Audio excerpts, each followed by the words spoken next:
আমরা মাছে ভাতে বাঙালি, তাই না? আমার মনে হয় ভর্তাতেও আমরা বাঙালি।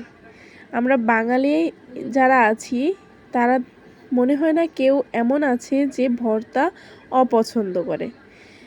তারপরে আলু ভর্তা যদি হয় তাহলে তো মুখে কোনো কথাই হবে না।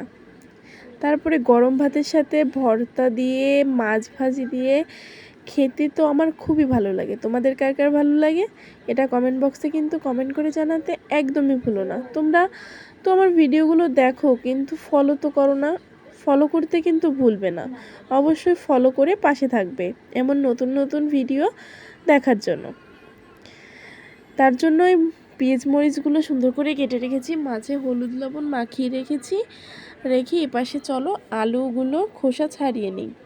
আলুগুলোর খোসা ছাড়াতে ছাড়াতে তোমাদের বলি, তোমরা কে কোথা থেকে আমার ভিডিওগুলো রেগুলারলি দেখো বা এখন দেখতেছো বা নতুন, তারা অবশ্যই কমেন্ট বক্সে কমেন্ট করে কিন্তু জানাতে ভুলো না।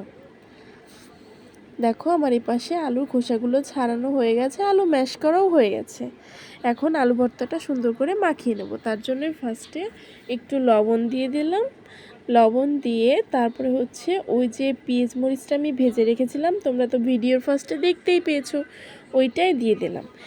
দিয়ে একটু সরিষার তেল দিয়ে সুন্দর করে চটকে চটকে মেখে নেব। আলু ভর্তা আমার খুবই ফেভারিট জানো।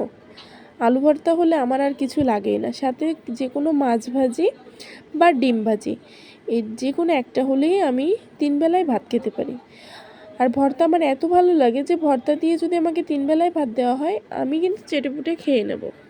তো আমার মতো কারা কারা ভর্তা লাভার আছো কমেন্ট বক্সে অবশ্যই কিন্তু কমেন্ট করে জানিয়ে যাবে। বেশ আমার মাছ ভাজাও হয়ে গেছে, ভর্তাটাও রেডি করা হয়ে গেছে। এখন চলো 1 প্লেট ভাত নিয়ে গরম গরম ভাতে মাছ ভাজি আর ভর্তা দিয়ে খেয়ে নেওয়া যাক।